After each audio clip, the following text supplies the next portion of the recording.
Hello, everybody, and thank you so much for spending some time with me today. I'm very excited to be introducing you to Alan Lee, who is a nature conservationist in Uniondale. Alan, please will you tell us a little bit more about your story with Uniondale and the surrounding areas? Thank you very much for inviting me to speak with you here today. It's a pleasure to talk a little bit about what we do here in and around Uniondale. So my name's Alan Lee. I'm an ornithologist. What's an ornithologist? Well, this back here is my favorite bird. I study birds of the fynbos in the Kouga biome. I'm editor-in-chief of Ostrich, Journal of African Ornithology, and I have associate research positions at the University of Cape Town and KwaZulu-Natal. I sit on the steering committee for the South African Bird Atlas project, and I'm also the sole proprietor of Blue Hill Escape, which is the guest house accommodation on the Blue Hill Nature Reserve. And I guess that's where the story begins, in association with Uniondale. So in 2010, I was just finishing off my PhD on parrots of the Peruvian Amazon. I spent 7 years in South America, traipsing around, counting parrots. And at the time, my wife and I were planning on moving to South America just because we were so entrenched there. And at the same time, my dad was retiring. Christopher Lee, geologist, worked for Amplats. And on a farewell tour of South Africa, he came to Uniondale to say goodbye to family that were living here, my uncle. And my dad just fell in love with the scenery of Uniondale. These what are known as the oorvlakte, these flat-topped hills that you see heading as you look from Uniondale towards the Hoop or up the valley towards the apple lands eastwards of here. And he decided, okay, maybe Uniondale is a place to seek my retirement. And he started looking around and found that, 2,000 hectares of nothing out in this part of the world way back then was pretty affordable. It's just the same price as a house in Johannesburg, really. Except you get 2,000 hectares of wilderness plus, the buildings that you live in at the same time. So that's what he did. He bought that, and my wife and I decided, okay, what we wanted to do in Peru, we could do here in South Africa instead. So we came back to the Klein Karoo, and set up a guest house in the old farmhouse that's over there, and basically started turning the old farm into a nature reserve. And that's how the Blue Hill Nature Reserve got off the ground. My father entered a contract with CapeNature in order to have it officially declared a CapeNature Stewardship Reserve. So we do have an official CapeNature board. That's the entrance to that reserve, which is 45 minutes drive outside Uniondale, eastwards towards Baviaanskloof.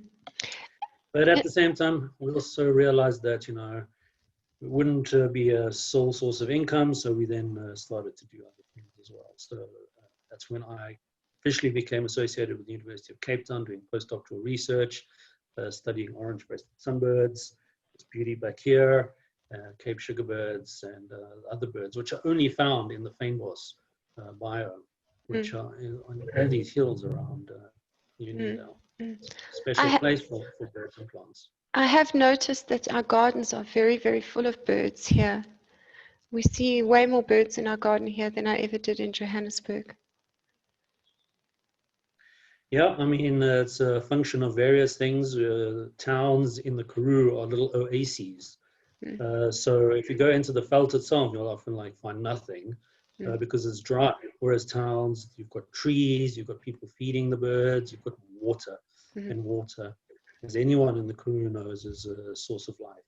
You don't have water either. It's amazing that anything can live out here. Sometimes we went on a hike out near Durist last week, and in those kind of harsh hillsides with these rocks that stick out everywhere, and it's amazing that anything can eke out a living there. Yeah, well, Uniondale, of course, is part of the Cape Floristic region. There's 9,000 species of plant in this part of the world. Wow. 7,000 of them are endemic. And here in Uniondale, we're at the interface of the succulent Karoo, renosterveld, and fynbos. So really, this is like a plant watcher's paradise.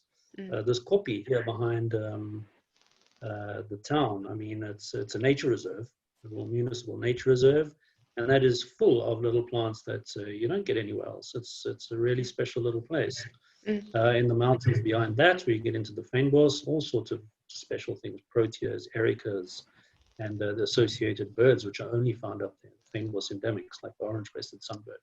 Mm. Mm. Really beautiful birds. And then if you head the other direction towards Willem or Oudtshoorn, there you're in the Kouga biome, and you've got a whole host of other birds, endemic birds to South Africa, Mm. the Kouga endemics. So in terms of that, that's a really amazing place. And then, of course, if you want to see more birds, there's the Prince Alfred's Pass. You've got forest birds down that side there, the same thing. Baviaanskloof. Mm. A really special place. So birds, plants, and insects, which you get nowhere else. We've got an endemic species of butterfly sitting up here in Kamanasi, the Kamanasi blue, little blue butterfly. I mean, it's, there's a lot more to Uniondale than just the ghost. Absolutely. Rest in peace. A lot of my friends have said to me, "What are you doing in Uniondale?" And I've responded to them that I feel it's actually a hidden gem that's so underrated, because it does have this fascinating access to plants and creatures that you don't normally see elsewhere. Yeah, indeed. I mean, as you say, it's an underrated gem for a lot of reasons. Part of it is that, most people who come through here are on their way to the coast from Joburg. So there's very little incentive if you're only an hour and a half or 2 hours away from Plet or whatever, just to stop here in Uniondale. Everyone just wants to keep pushing through. The other thing is, of course, that, Uniondale is very marginalized. It's the poorest suburb of the George municipality, which has led to a lot of dissatisfaction, discontent here in the town. And it's very hard to build on tourism enterprises quite often. We've got very established guest houses here, very respectable guest houses here, but certainly one feels like a lot more could be made from it. And tell us a little bit more about your nature reserve. What can we see when we come up there, if we want to come visit? So we've got two little self-catering establishments, little flats, thatched roof flats, ideal for a little family, a double bed and a bunk bed, or a little cottage. It's off-grid, so no electricity. We don't actually, because we're tucked away in the mountains, we don't have very good internet, so we're trying to remarket ourselves as a digital detox destination. If you are trying to get away from internet and cell phone reception, you've got to make an effort to get it where we live, which in this day and age, of course, excludes a lot of people. Everyone expects Wi-Fi. And unfortunately, we can't give it because we have a satellite connection, and it's just it's really expensive and capped. But the thing is that it's a very noisy world. It's a very noisy world, and I think that people are looking for a bit of rest and respite and get away from it all, and it's a good destination. Definitely. So we've got some hiking trails where people can just wander into the mountains. In fact, like the logo that we initially set up the guest house with was nature on foot. Because they're also quite concerned about climate change, especially for the fynbos endemic birds. We're doing a lot of research there. We've been hosting students, and one of the species, the Cape rock jumper, is very clearly vulnerable to climate change for a bunch of different reasons. That's what we're all about. It's an escape. Yeah, Blue Hill Escape. It's in the name. It sounds delicious. It sounds right up my alley. I love to switch off my technology for chunks of time and just get away from it. Are you pet friendly if anybody watching wants to travel with pets? Unfortunately not. I am asthmatic. Okay. And I had a cousin who died from asthma, so very My goodness. pet unfriendly. We don't have any pets. No. And we're a nature reserve. Yes. And the once or twice where we have tried to, accommodate people with pets, it just hasn't worked out. I mean, we had like a little habituated Facebook that ended up being chased by a so-called trained Alsatian. Oh my goodness.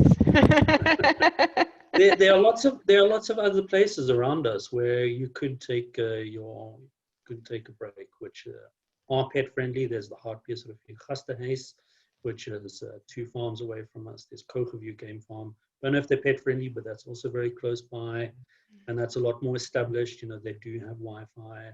very comfortable, and there's buffalo and all sorts of things over there. Mm. And they're basically our neighbors.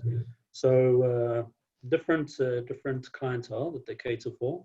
Mm. But yeah, there's quite a bit. I mean, the whole of that Baviaanskloof Road, there are guest houses that cater for different people's needs and wants. Mm. People Mm. need pets. And do you take people on guided walks where you tell them what different bird species you're seeing along the way? Yep, so we can do a guided drive. So I mean, a lot of the reserve is kind of like only accessible in a 4x4. So we do offer a guided drive up into the far reaches of the mountains, which borders onto the Baviaanskloof Nature Reserve itself, which has got different plant life and bird life up there. So it's so we do guided walks and talks. My dad's a geologist. He likes to talk about geology. My mom's a retired historian and teacher, so she's got insights into all of that. So we've got a lot of rock art on the property. We've got a lot of natural caves, and almost all of these little sheltered areas you'll find remnants of little pieces of rock art. It sounds like just the kind of place that Pete would like to visit too. I'm going to talk to you about it when we've done with this interview. So if anybody is looking for you online, where can we find you? So we've got quite a big web presence associated with the keyword search Blue Hill Escape.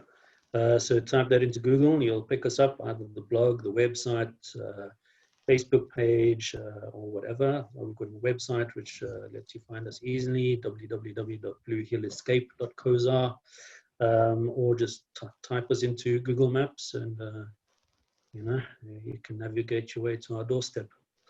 That's fantastic. Thank you so much for your time to share your story today. I appreciate it very much. Thank you.